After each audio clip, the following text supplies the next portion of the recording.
My name is June. I'm one of the neurology oncology physicians here at Mayo Clinic in Rochester, Minnesota, and it's really my pleasure and privilege to be a part of the annual walk, this time virtual.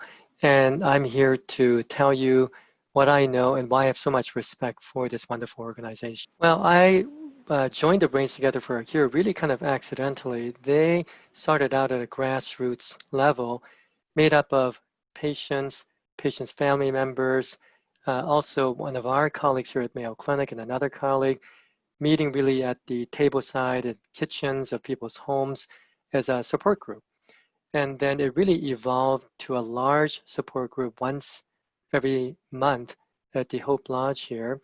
And one day they asked if a physician could be there to help answer some questions. And since then, so long I'm in town, it's probably the last 10 years or so, we attend, and it's a great session to just go over all the recent advances in brain cancer therapy, but also the questions and the concerns and just the fears that patients and families share, and they learn from each other. And I'm there really just to bear witness to everyone's courage. And on top of that, of course, this organization has helped to raise funds and awareness about brain cancer research. I think to date, having funded over $1 million of brain tumor research here in the Rochester campus at Mayo Clinic. So it's a real privilege to be a part of this organization. As I said, I'm Ian Parney. I'm a neurosurgeon here at Mayo Clinic in Rochester and a clinician scientist. My clinical practice and my research interests really focus on folks with brain tumors. And it has been a really great partnership over the last few years with Brains Together for a Cure. They've really grown from a small to a thriving organization and been a huge part of our community for brain tumor patients and brain tumor research here in southeastern Minnesota. They really just do so many different things. I mean, they are kind of the center of a lot of the people in the community, patients, physicians, nurses, researchers, the whole community involved with brain tumors. And so there's a number of patients that are involved in the organization itself. They are very integral in a number of patient-oriented events for education and also for support. Local brain tumor support groups are represented through a lot of things through the Brains Together for a Cure. My interactions with them have been, to a large degree, driven by their support for research, and they've really been integral to that. When you have a really great research idea, it's difficult to take that to, say, a large agency like the NIH and say, I've got this great idea. They would say, well, we've got all these other people with great ideas, and we want to see some data on your idea before we're going to give you the support. So that initial kind of seed funding, which is what the Brains Together for a Cure does, is huge. That's just a huge stepping stone. And I've been involved in some projects through Dr. Nadia Locke and others on things like FDOPA PET scans, which is a novel type of PET scan, which was initially funded by Brains Together for a Cure grant. And that's been able to sort of go through much bigger funding, through bigger clinical trials. And we're now in the process of trying to get that FDA approved for regular clinical use so patients can use that all the time. So that started with a Brains Together for a Cure grant. In my own lab, they've been tremendously supportive of a number of things that I do focused on brain tumor immunology and immunotherapy. Brain tumors are really good at shutting the immune system down, and we want to try and figure out how they do that. So we actually have some very interesting data that we were able to get with support from Brains Together for a Cure, showing that the tumor cells actually shed little parts of their cells themselves called extracellular vesicles that will actually change the immune cells so that they become more immunosuppressive. And we found some ways that we might be able to interrupt that interaction so that they can't do that anymore. So it's a way of kind of reversing that so we can get more effect from immunotherapies and things like that. We've actually just been awarded a grant from them to look at a different aspect of these extracellular vesicles so that we can actually find them in the blood of patients so that you could have a blood test to diagnose your brain tumor. So a liquid biopsy.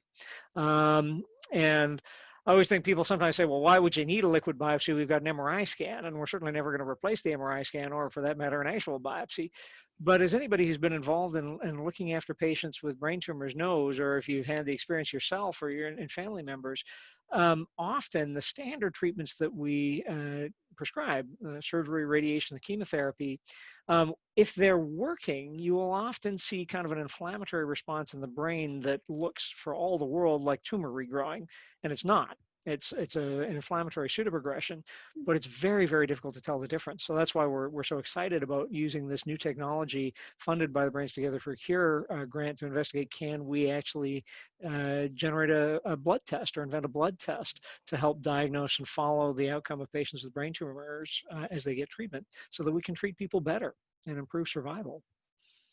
So normally our immune systems are pretty good at sort of finding and getting rid of things that shouldn't be there, whether those are, bugs, bacteria, viruses, what have you, or even tumors as they develop. The thought is that maybe we all are, developing little tumor cells all the time, every day, but our immune system recognizes them right away and gets rid of them. So as a tumor grows, one of the things that it has to do to allow itself to grow is find ways to kind of evade the immune system, to hide from it. Glioblastomas are not unique in their ability to do that. Really, lots of malignant tumors throughout the body can do that. But I will say that gliomas, like glioblastomas, they're particularly good at it. And it's kind of striking, actually, because this is a tumor that doesn't really spread throughout the body, and yet it clearly has a systemic effect where patients with these types of tumors can have really low white blood cell counts and low white blood cell function, so that they just can't fight off other things, other bugs and bacteria, et cetera, as well as they might otherwise be able to do. But also it's a limit to us as we're developing, we and others all around the world are developing new treatments for brain tumors to stimulate the immune system and to take the brakes off the immune system. But the fact that the tumors are so good, and these brain tumors are so good at shutting the immune system down, means that I think we need to sort of understand a little bit more about how they're doing that and how we can interrupt that. Who is going to be listening to this video doesn't need me to tell them that. We know that these are difficult tumors. One of the things that I say to my patients all the time is that we get better at treating these tumors all the time. We're better now than we were a year ago or 5 years ago. We're going to be better a year from now, 5 years from now than we are right now. This, Brains Together for a Cure and organizations like this is how we get better. Because it's so critical to have that seed money to be able to do the initial investigations to say, is there really something here that we can make a difference with?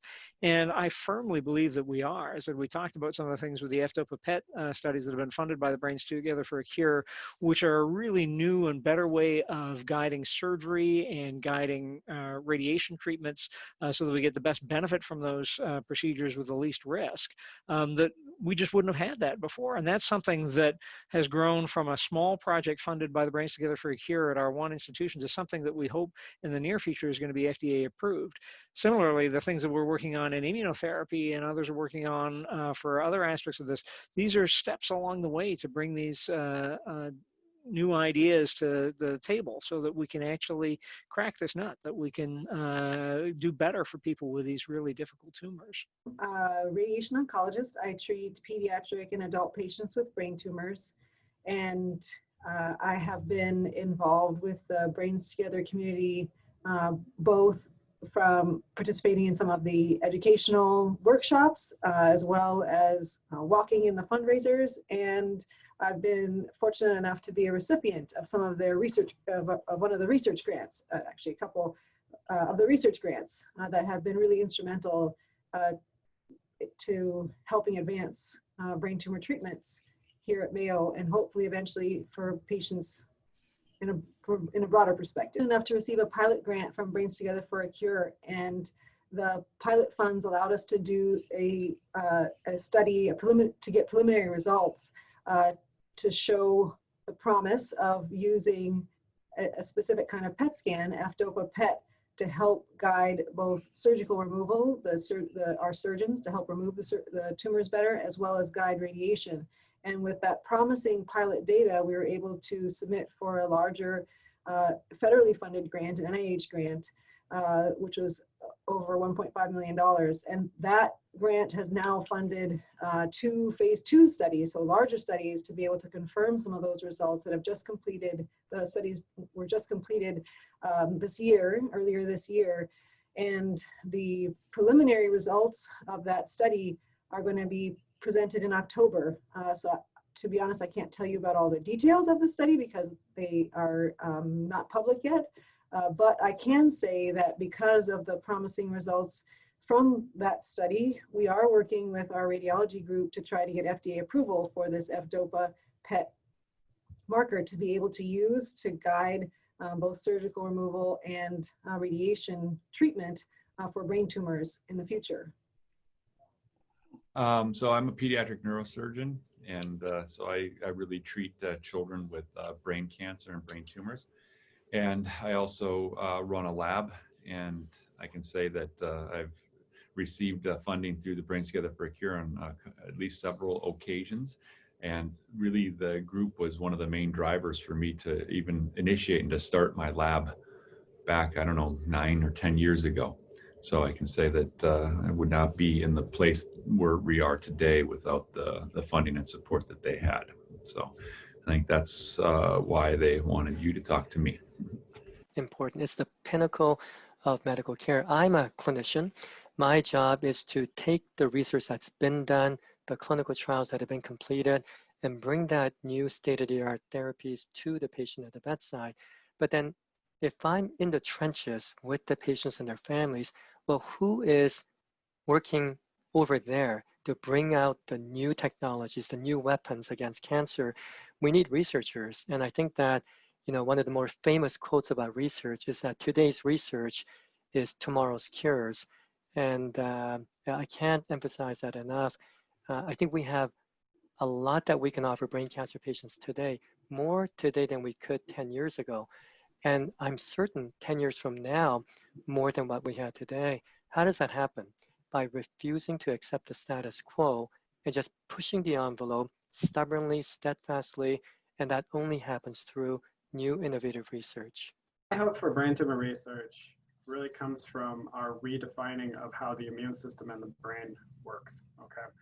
And I think while multiple sclerosis was where I was trained initially, it was believed that that was one of the only diseases where the immune system was involved with the brain. And the brain itself didn't like to have the immune system enter it and was immune privileged, was what it was called, okay? And this was something that people thought about up until past the years 2000s, up to when I came to Mayo Clinic in 2010. I still think to a certain degree, people thought of the brain as being an immune privileged place, and that any immune cells entering the brain would be inherently bad for the brain. Now, I believe that's been shattered. I think in the last 10 years, people truly do believe now that you have beneficial immune responses entering your brain all the time. And if you could have a beneficial immune response that can seek out the tumor and find this cell being a tumor cell versus a normal cell, the only cell type that can do that is going to be a T cell. Okay, you can't scalpel that, you can't irradiate that, you cannot, fully remove those things through conventional means. And there's a lot of trickiness with trying to get drugs to enter these areas. And so I think the idea that you're now fully embracing a T cell response, being able to enter the brain, find self from non-self or alter itself in the form of a tumor, I think that is the hope for the future. And I think a lot of people are in agreement now that this is a viable approach. The second hope I have is that we realize that the cancer itself is promoting an immune suppressive event that's radiating outward. And the hope that we have as well, in addition to promoting those T cells to enter the brain, is to try to release the brake that this tumor is sending outward that stops these T cells from being able to enter the brain in the first place. And so I think an additional hope is how do we break down that barrier? How do we stop the immune suppression that occurs so that our vaccines that are already in existence can work better against these brain tumors themselves. And so I think for me, when I think about the hope, those are the two areas: awareness that the brain is not immune privileged, but rather immune specialized, as well as the concept that we can overcome this immune suppression to enable the immune system to enter. And I think that's when I think of hope, being in the area that I work. Where Brains Together for a Cure comes in is they're funding cutting edge research that really gives patients like myself hope. And in my case, it was twofold. Yes, it was for me personally, to give myself hope, my family hope.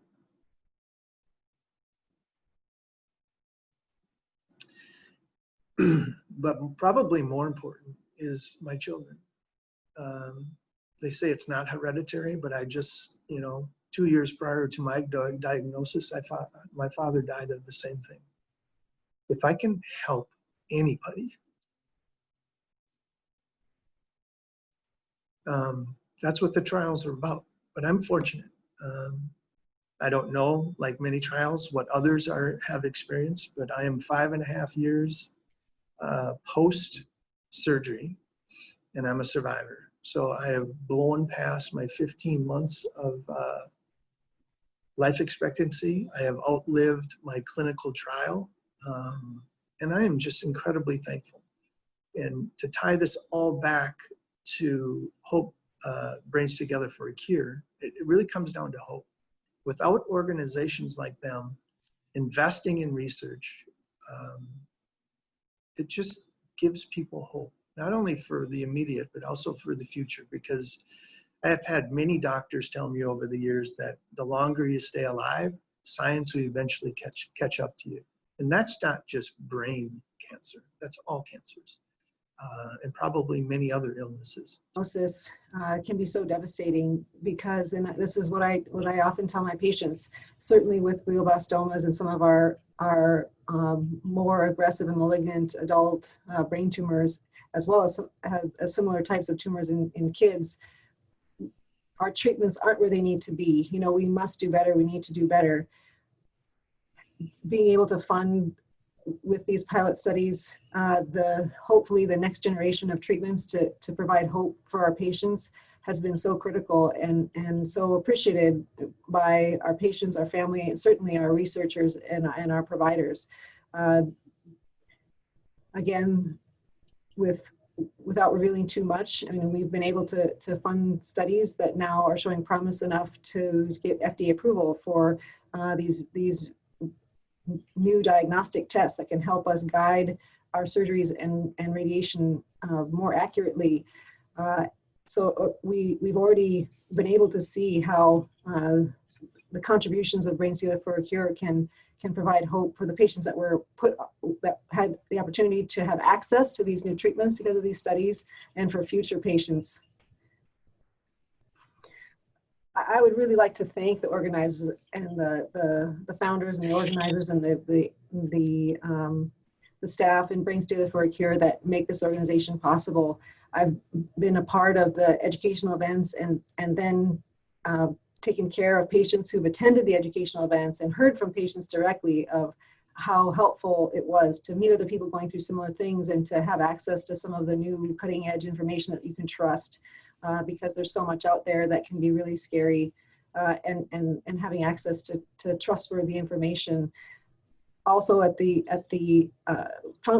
fundraising events and the walks, the support, the camaraderie, uplifting people who are battling or walking in honor. It's been a huge honor and a privilege for me to be a small part of this organization and to be able to walk alongside those whose shoes I don't walk in, I can't walk in, but being part of this has helped me better understand what some of our patients and caregivers are going through. I got introduced to Brains Together for a Cure while I was at one of my appointments, and they explained to me about the fall walk that happens every fall, and that they support research and the money goes for research and grants at Mayo Clinic. So I would tell my friend, this is very important because from my experience, I don't see many brain tumor organizations that are up for fundraising. So I think Brains Together for a Cure is very positive, and I love the money going to Mayo Clinic for research.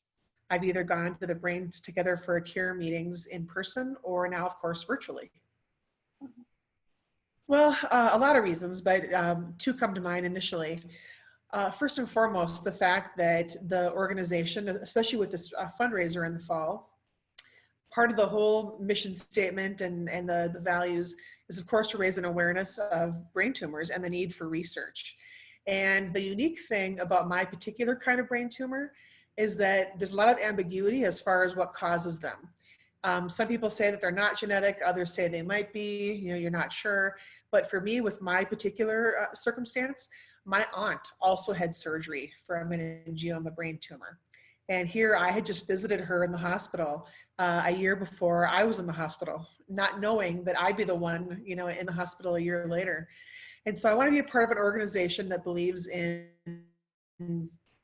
funding the research, being an advocate for people, being an advocate for people who aren't even at the meetings or at the fundraiser, because it's important to have people have a voice with this kind of thing. And they've come a long way in the last 5 years. And Kevin was a part of one of the trials that Dr. Locke did the research on. And I would like to believe that that was a part of the successful radiation treatment because of Brains Together for Cure being able to fund her research projects. And I understand that since then that it was totally funded, and which is really exciting. And it's exciting for me to tell Team Kublai and everyone who I'm encouraging to come to our walk here in Edgewood that this money, we know where this money is going. It's just not going out there floating around to people we don't know. It's going to, we know, 3 doctors that are Kevin's doctors, and it's going for a good cause. Is because as a cancer, it's deadly, and everyone who's involved with Brains Together for a Cure is a volunteer, so there's no overhead cost at all. Every dollar that we raise goes to either funding these research grants that we give to young, promising brain cancer researchers at Mayo. And then we have this support group that... Because the great thing about Brains Together for a Cure is everybody has a connection to this. So everybody that you've talked to and everybody that's being interviewed has a connection to brain cancer or brain tumor awareness. So I think it's important for anybody, it's well and above more important than the money itself, is to be able to have people that they can talk to, whether it's at the support groups or at the walks. I mean, walking into a support group and talking about it's a lot more difficult than meeting somebody at the walk and then they invite you and then you have an in into that support group. And that's what my mom would love the most about the walks. And I think she went to 3 of them, but is just getting to know the people that are going through similar things with her. Our leading cause of death in children and are becoming a common cause of death and disability in adults as well. And there's limited cures and treatments for brain tumors, and the funds for Brain Togethers for a Cure goes to pilot studies at Mayo to help find treatments and do research for brain tumors.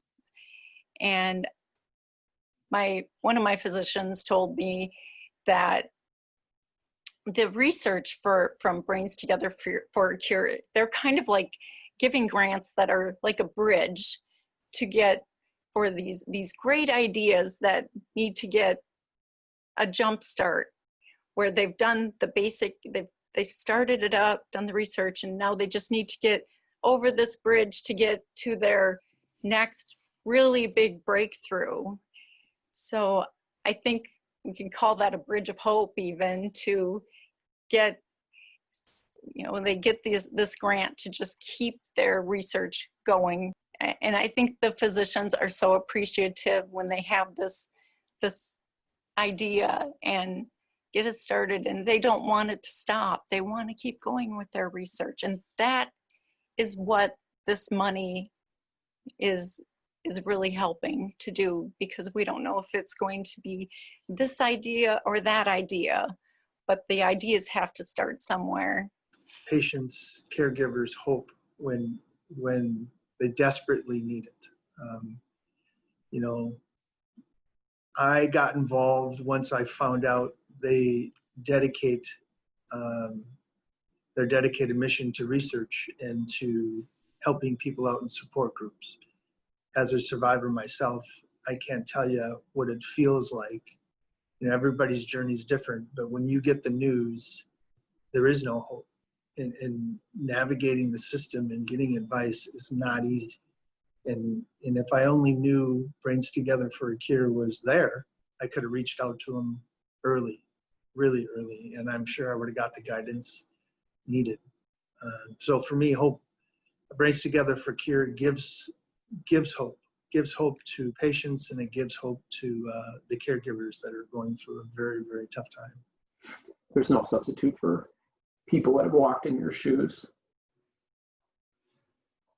You don't have to explain what's going on to them. They get it. And again, that goes well beyond when you're in the fight, and then beyond when you've experienced the death of a child or a loved one or family member. Those bonds remain, and those people understand it and help connect and support you and each other.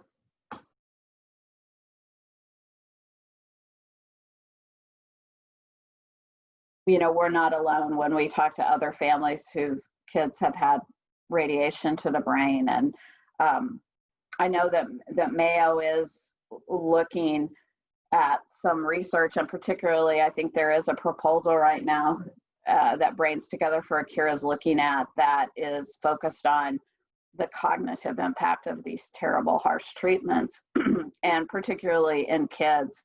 And again, that is why we're so passionate about BTFC and the work that's being done, because it's those kinds of things that continue to give us some hope.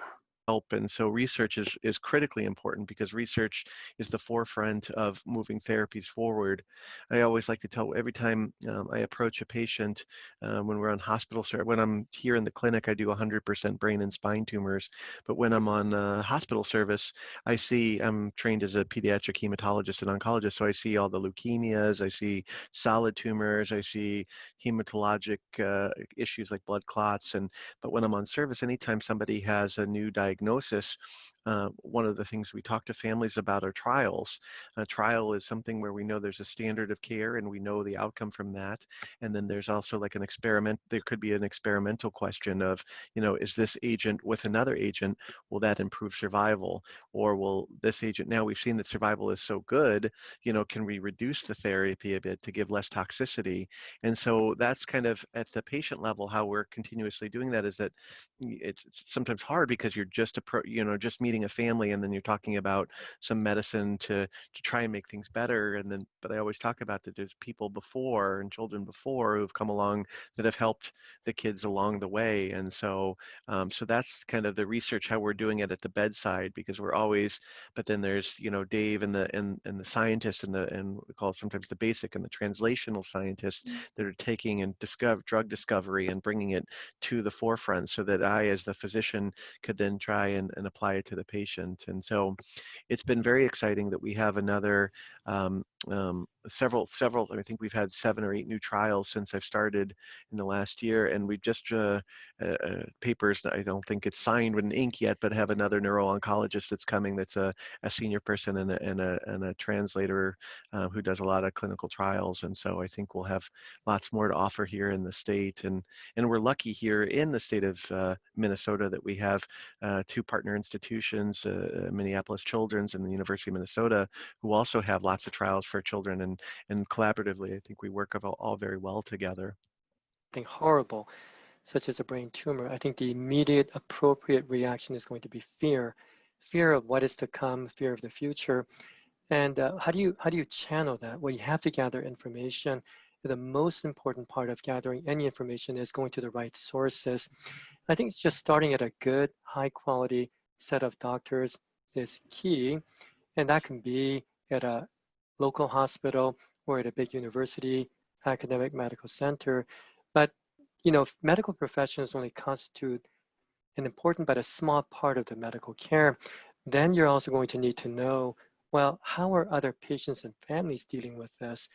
And this is when the support group comes very, very necessary and helpful to see that you're not alone in the fears that you have, whether you're the patient or the care provider, and that what you're going through, others are going through at the same time, or others have already gone through it. And you can actually learn from their prior experiences. And it can be really sobering and helpful to be part of, being at a good medical center with good physician teams, but also having that team of social network around you to help you through this. Well, I want people to know that we are always there for them. We are meeting people when they are diagnosed, when they're living through it, but we still want to be there for them if they lose their loved one. We want to be there, all the time for them. We run a support group, and that is probably the number one most important thing that I do. I have nothing to do with working in a lab and creating anything fabulous in science, but I think that those of us involved in the support group feel like that it is so valuable for us to, and we're not experts, and I say this at support group many times. What happened to me is the worst that can happen. But if anything I have learned over being a caregiver to 3 people that have had this diagnosis, if I can share any of that with you, if anything that has happened to me can be of one little speck of help to you, then that's important, and that means a lot to me. The support group was started by my husband. He wanted to meet other people, and he wanted to know if anybody had an itchy scalp from radiation, and what are you putting on your head? I want to know. I want to meet other people. And Sue connected us with another couple, and that's kind of how this organization got started. We were meeting people, and Sue dragged me in, and this other Sue, and so I think that when you ask me about hope, I see a lot of hope when people come to the support group, and we see sadness as well. But I think that is an important piece of Brains Together for a Cure, and we want to be with you during all parts of your journey. To the brain tumor support group, I was still living in Wisconsin, and I came back every month, weather permitting, that I could, because the people involved in that group are just, they're supportive, they're knowledgeable, they're empathetic, they're everything a person in my position or any serious illness would want. And now they're my friends. And what a wonderful thing to come out of something that just isn't what you want it to be. Everyone just really cares about each other so much. And I know that it might be scary when you walk through that door for the support group for the very first time. And I've seen the looks on people's faces when they come, and you're nervous, and I was too. But when they leave, I think they leave a lot better. And I just think it's a really special place. So I would welcome anyone to come, and because it truly is, you will find what you're looking for. My mantra is, with hope, all things are possible. Meet at the Hope Lodge, which is always very kind of inspiring. And I think it's unique that the physician comes to, the support group. And I think that just the fact that that physician may be a part of your care team is also very unique. And that's something that I really enjoyed. It gave me a lot of hope to continue on and to enjoy my life and and the people in it, you know, and be there for each other. The biggest takeaway for me was just hearing other people's stories and what they've been through personally, because it made me recognize how incredibly lucky we are. And it also just gives you this sense of camaraderie, that you're not alone. What do you think? I mean, yeah, just what you said. Well, one other tidbit, I always like to say, live life the best you can from MRI scan to MRI scan. And then also I encourage everyone to continue to make plans, you know, continue to make short-term plans and long-term plans. And I think this is kind of where we are with COVID right now. You know, it's okay to cancel your plans, but just keep making plans because it's so important. An important message would be that you're not alone. You know, I can't imagine, because I've never been through it, to be told you have this devastating diagnosis, or my wife has a devastating diagnosis, but I can only imagine.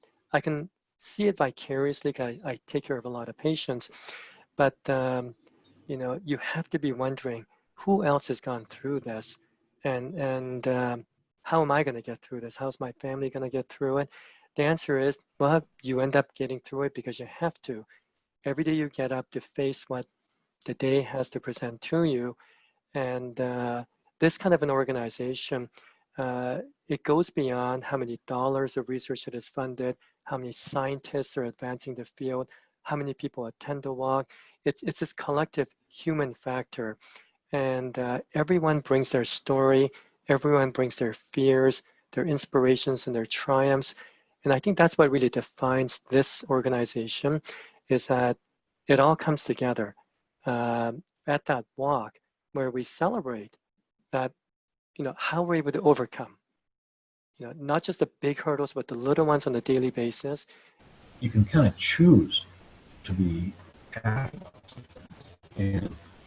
And before this had all happened to me, I was the administrator for family medicine. We had some hokey guy come in and do a talk to the entire department in Judd Hall, or one of the Phillips Hall in Mayo. And I'm going, oh great, we're going to pay for some kumbaya person to come in and tell us, you know, how to be a better department. His name was Alan Zimmerman. And so I kind of went to it reluctantly.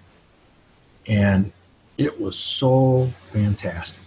It kind of changed everything. And this was before I had my brain tumor, but he kind of said, you know, life's not fair, everybody. Let's just admit that.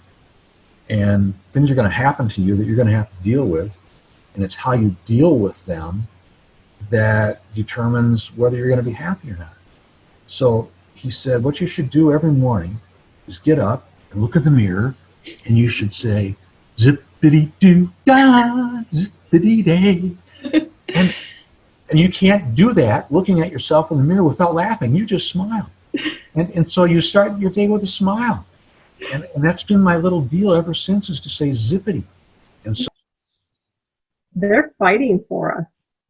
They're putting, I just can't imagine they probably hardly sleep at all. I think they're thinking all the time. And I can't even think like them because I don't understand a lot of that. But I think them being calm and assured just helps us know that we are in the right place. We have the right doctors. We have, no matter the outcome. It's such a unique organization. And to be honest with you, it's actually really inspiring to us as providers to have been founded at such a grassroots level by families and patients, as well as, you know, some of our own staff who feel very strongly about the need for support, education, and research for brain tumors. Having such a significant local and regional impact for the vast majority of the patients that come to our area to be treated is very unique. There are other brain tumor organizations, which I'm supportive of as well, but Brains Together for a Cure is extra special because of how committed they are to supporting the people in our area, the patients, the providers, the caregivers in our area. So it really, the impact is so huge and direct on our patients. That they have made a difference. I would want them to know that not only have they helped projects that were very early in development get to a level where they are now publications and grant submissions for larger and become larger projects, but they've also supported some young investigators who were working very hard in the laboratory who would not have had the resources they have now to work on this. And that's currently ongoing from last year's funding, as well as the project that was occurring a few years ago, where these were supporting young investigators who are really trying to make a difference and really could use that support to kind of pay for the experiments they needed to move these things forward. And so I think those were the two areas that BTFC has made a huge difference for our laboratory. Their little walk, how many different people it can touch. I just find it amazing. On my walk this time, I have 2 people that are walking who have somebody close to them have died from a brain tumor. And I'm lucky I get to walk in it. I haven't died from mine yet. So, I don't know. It's a good community and it's touching. So, it was really kind of cool the way they just kind of all, you could tell they were just all there for each other with, donating my money and the stuff that I do to Dr. Parney's rat lab is a win-win situation. He gets the rats and I get the good feeling. And I wouldn't want it the other way around because I don't like rats. I just want to thank you for all your help and all your caring and throughout the years. And I hope to be part of this community for more years to come.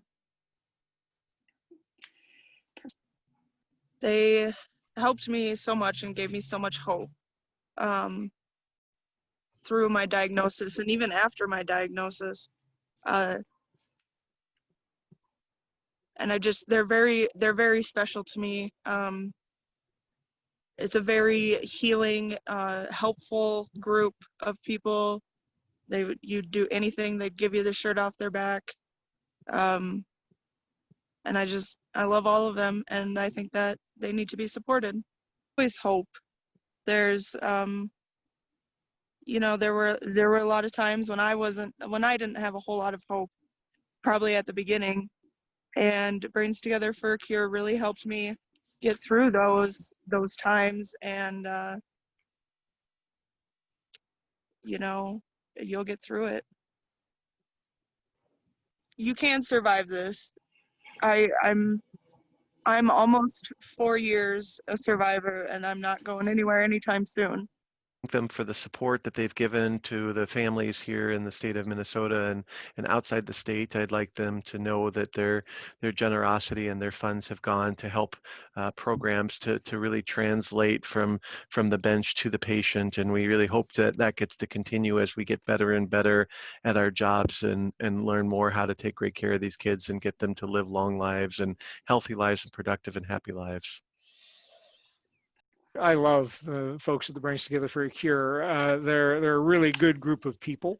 But one of the things that I really like the most about these get-togethers, the runs and the things that we do that way, is that it brings together so many people in the brain tumor community, because we are a community. The folks that have had these tumors and have these tumors, their families, their friends, those of us who are involved in the care of brain tumor patients and in brain tumor research, we all kind of know each other after a point, particularly in a community like ours where in southeastern Minnesota, here we all are. And so it's a wonderful time to get together, to see how everybody's doing, to discuss, what's next, what's new, and just to have that support and interaction that way. I go with my whole family every year.